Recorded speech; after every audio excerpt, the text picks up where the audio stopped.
Well, hello YouTube, it's me, Fortmaster, and welcome back to Mutant Year Zero, Road to Eden. So, a couple of very special things about this episode.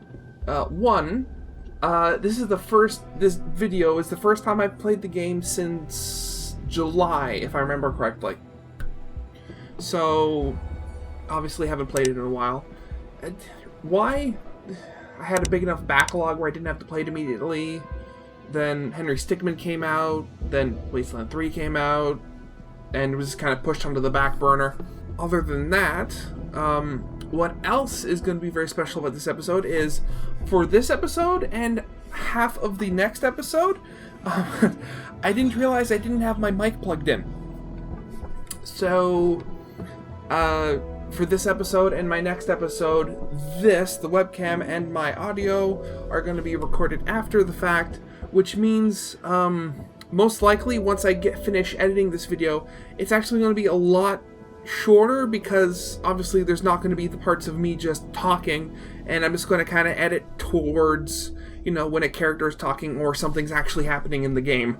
So other than that, I'm going to actually start editing the video now, and I'm going to, I guess, talk over it after I finish that. So I'll see you in, I don't know, half an hour, 45 minutes, depending on how fast this goes. See ya. And I'm back. So, as you might be able to tell by the shirt, this has not actually been done on the same day. I don't want to get into it, but needless to say, some stuff happened yesterday where I couldn't actually finish editing and start recording, this.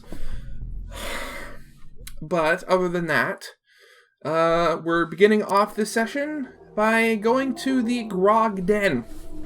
Supposedly it was Does my snout deceive me, or do I smell grog? Luscious, nasty grog. Yeah, it was the place where the one merchant, the one with the mask at the Ark, said she went to, but then, got so drunk she couldn't remember. Here is where the ancients brewed their magic grog. Or some shit like that. Give me more of that grog. Yeah. I want to party till my head goes boom. Yeah, so basically, this isn't a main story area, it's more just, it's literally off the sidetrack. And I edited out a lot in this episode, just because, again, without my original dialogue, there wasn't really anything else besides just, complete silence. And I'm not really into that, so why, cut it out for the time being. Gonna light the flame to make the phoenix burn. Yeah! I'm telling you, keep the fires in your pants or I'll smash your brains in. I tell them I don't work with pyro ghouls, and they give me pyro ghouls. Jacked up hotheads. This almost makes me wonder, are there any, pacifist ghouls, or just, sane ones? Or are ghouls just, mutated humans who are automatically angry? Is it growing? And that literally makes no sense. I don't know how long it's been after the apocalypse. Oh, and this. Pharaoh, I think that was her name, she finds our first, advanced weapon of the game, and it's this laser gun, which I thought was really cool. So I gave it to her. Yeah, given the fact that she has two non-silent weapons, I know I'm going to have to switch it out with something else later on that's not silent. Or no, that is silent, not silent. And this one I'm just looking at it, it's it will be better than the shotgun, even though it's at level 1 right now. It has almost better stats, with the exception that it has longer range. So gonna have to get leveled up, because that will be her new primary. Then have Borman walking around, and there's the several people. And I completely forgot what I was gonna say before. Oh yeah, and this. Basically, they're fascinated by oh man, they made so much grog in one place, and this is literally a microbrewery. So I can't imagine the looks on their faces if they ever saw, like, the remains of an actual, like, brewery or winery or anything, really. But, oh yeah, and this, too. Turns out that hiding, you can literally hide in plain sight. This very much scared me when I first saw it. But what I was going to say was, like, how do they not know that you make paper? Like, Pharaoh said she thought that she thought the paper was growing out of the ground. Like, do they literally not have, like, any industry or manufacturing? Like, even just the most basic? Because I know they made paper, like, before they had, before the Industrial Revolution. I know it was expensive, but they still made it. Plus, they have all these giant, like, vines growing at the edges of areas. Could you not, like, cut that and use it to make paper? Because they look like they'd be good enough, you know, close enough to a tree. Gotcha. Aha! That's how it's done! And that marks the first kill of this area. Yay. And here's the second. That's the whole thing. Basically because their boss is a shaman, that's it. You know, I remember from earlier in the series, didn't kill the shaman first, and then they called in reinforcements, and that got really hard. So make sure, kill off as many of them as quickly and quietly as possible, and then kill off the shaman as quickly and quietly as possible so that they can't call in reinforcements. And do this just because she has so much more health. Stun her with the hog rush, and then just, you know, more of the same. And I was kind of thinking about this game, like, how long after, like, the bombs and the disease, or, you know, the apocalypse, does this game actually take place? Because you obviously have the Elder, and he talks about, like, the ancients, quote-unquote, like he knew them, or at least he was, like, a first-hand, like, knowledge source. But the thing I wonder is, like, how old was he when he heard about the ancients? Are we, like, a single human lifetime away from the apocalypse, or is this more and he's just, like, a mutant that's evolved, like, to age pretty slowly?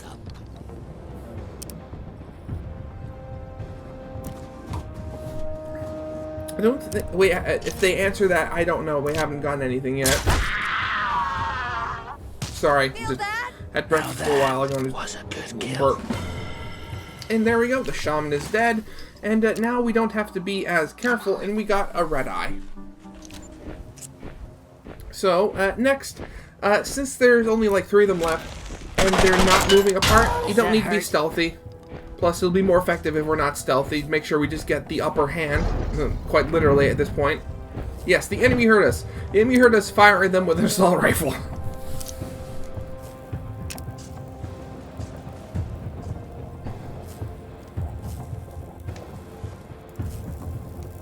And you're seeing me pause here because I forget that, you know, pyros are fireproof.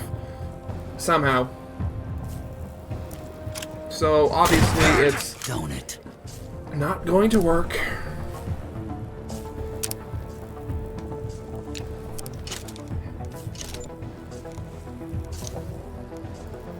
Going back to that whole thing with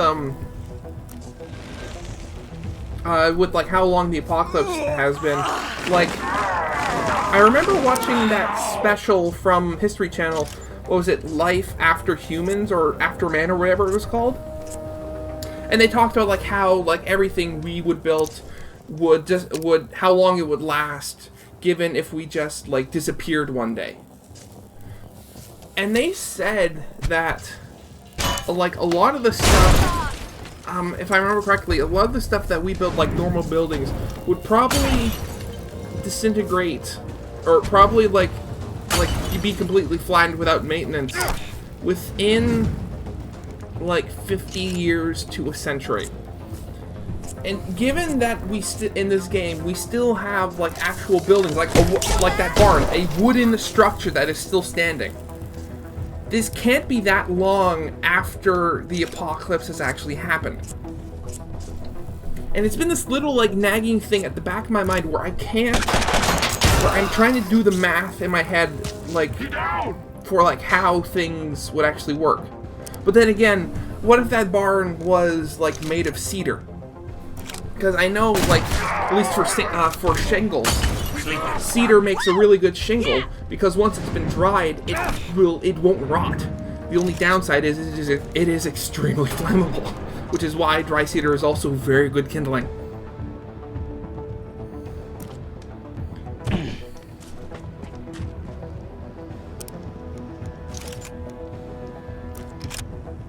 Another thing I was thinking about, not like about the apocalypse, was just how nice it is how like how the effects disappear after battles.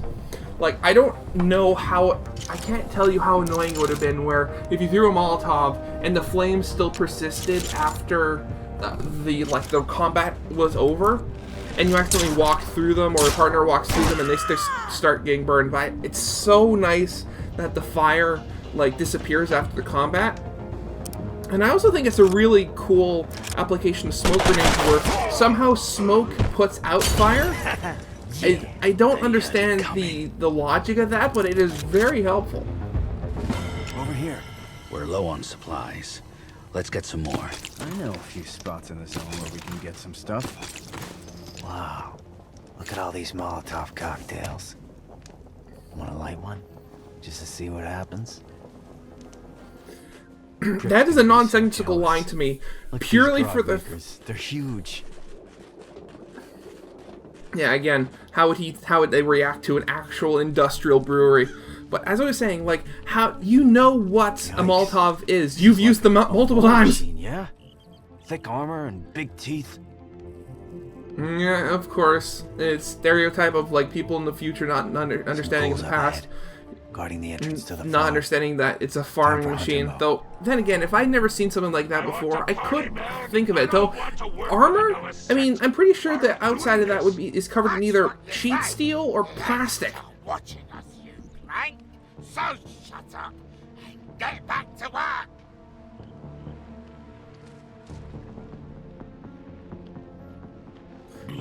Another thing I like about the... Oh, and here we hear the mind voices. Find the thief among us. Strike him down. But the thing I kind of do like about the apocalypse in this game, as opposed to some shows, like, I don't know how many, like, shows and movies where the apocalypse was, you know, global warming or something. And of course, that is a very real threat that we're facing right now. But I mean, I personally do everything I can. I throw away my recycling, walk when I can. You know, want to get an electric car when I save, if I save up the money. Not too shabby. But like, there's something about this. Also, why I like the Fallout and Wasteland series, where the apocalypse wasn't like, you know, global warming. It was nuclear war. Where in Fallout, we know somebody started launching nukes, but we don't know who, and also we don't know if it was actually humans that launched the nukes, because there's like in Fallout 3, you have the aliens that are watching down in the expansion battleship Zeta, if I remember that's what's the name. And I mean, there's the very real possibility where they hint a couple of times where what if the aliens like hacked into like the various superpowers of the Earth and launched their nukes for them, which I mean, yeah, that's very real, especially with how like warlike those aliens are.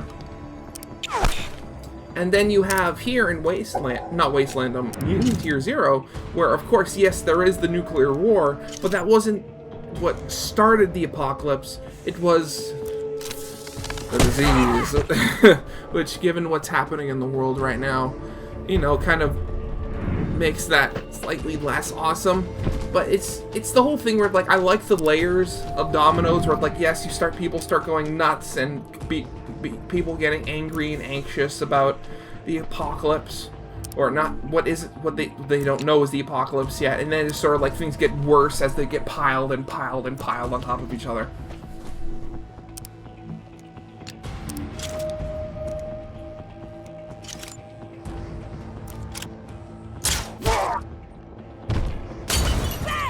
Stone cold. Regroup. Come on. I was gonna say Stone Cold Fox, but she's not the fox. She's a human with a horn. Makes me think, isn't there like a Space Marine chapter in Warhammer 40k that like grow horns or something? Not yours. It's like a mutation or My something. mind is good mind. Thick mind. Your mind is Now this nothing. seems confuses me a little bit. We need to get as much food as possible into the sanctum before the cleansing of the Ark. Now get to work. My mind. Nothing. Yes. Nothing my mind needs. Nothing my mind. See that part, like given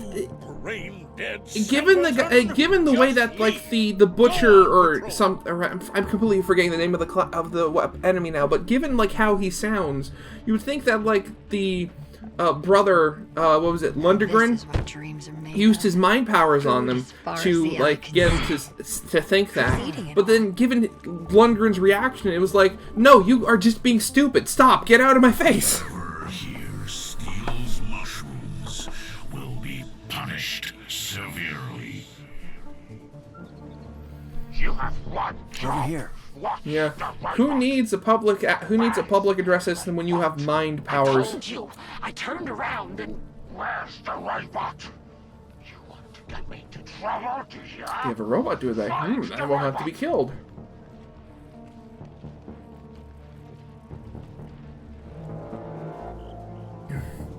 Also, another thing I don't understand about the robots is, you know, somehow they can bring people back from the dead. Reminds me that the once compliant subjects have now become very intemperate and aggressive. Within the group, a sub-faction has developed, with Plutonia as the leader. Our hardships in the zone have convinced Plutonia that the world needs to be reset. These radical notions worry me. We are very close to the facility. Once we are safe, I'm confident that Plutonia and the others will become more manageable. Yes, so here's what I'm almost thinking with that thing. So they say subjects, and as we learn in the next episode, Plutonia is the leader of this like religious group. So that person was calling them subjects. Was that like a pre-apocalypse scientist that somehow survived, and you know, these were their subjects, people with mind powers, the mutants? Is that why our main characters have no memory? Not from me. Don't know. Definitely gonna have to see.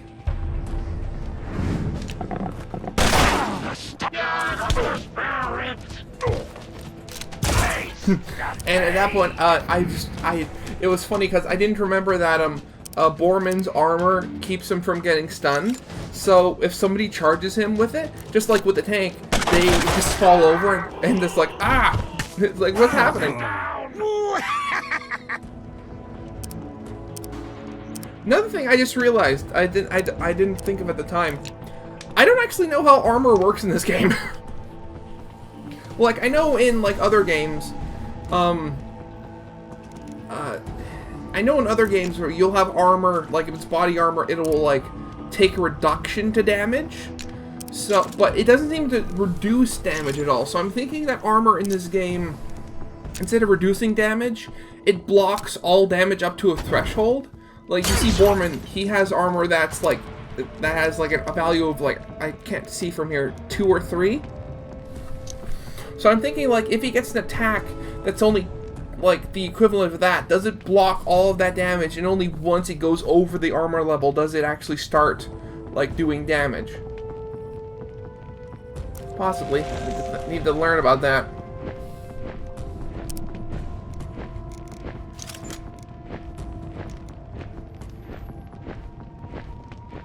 It's over, Anakin. I have the high ground.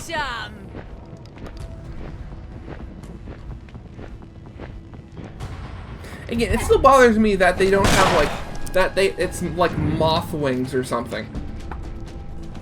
Instead of like having some wings that are appropriate. Like I know with a fox, like maybe you could have her have the moth wings, since you know foxes don't fly. But Dux is literally a duck. Why doesn't he have like feathered wings?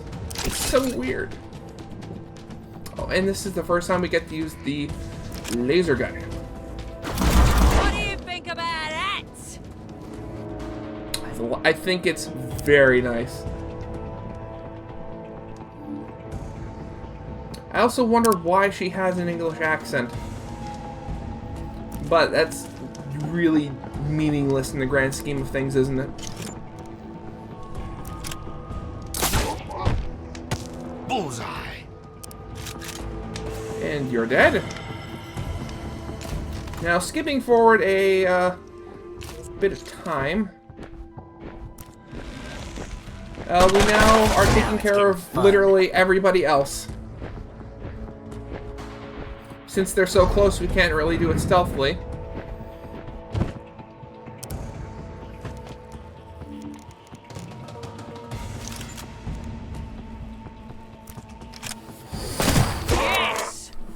I'm almost wondering, what kind of gun is that? Does he have like some sort of like minigun or grenade launcher? Or is that shotgun that specializes in knocking people over? I completely forget.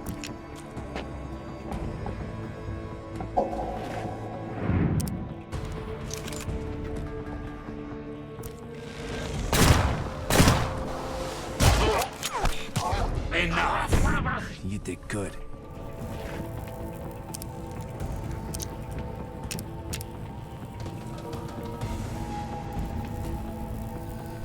And here we skip forward to near the end of the battle because it kind of dragged on. And now we're fighting Brother Lundgren and the last hunter. And kind of contemplating whether throwing even more fire on him would help, but he's already on fire, and apparently you can't extend the burning timer even further, so... From here, demons! Buckshot will do. Demons! I will fight you with my mind lightning. Yeah, he's dead. He's not quite dead yet.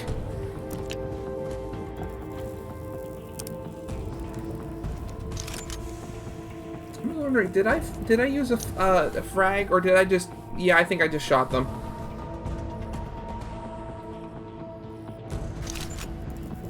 Yeah, even, I recorded this like yesterday, and I can't remember. That's really sad, isn't it?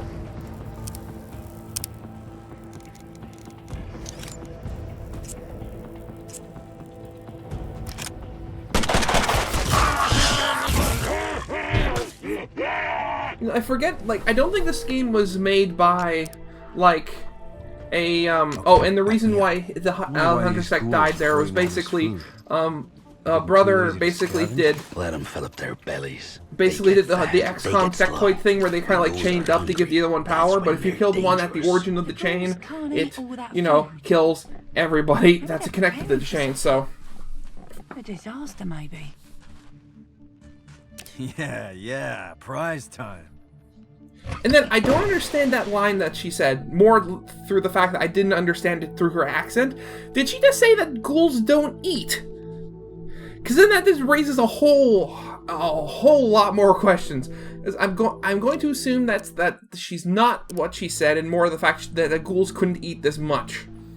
We're getting close to But it. other than that, we're nearing the end of the episode now. So we're at the Spear of Heaven, and I'm going to call that here for now. So I hope you guys liked. If you did, leave a like, subscribe if you have not. And for the first half of the next episode, it's also going to be like this before I realize that, you know, I forgot to turn on my mic. So see you next time.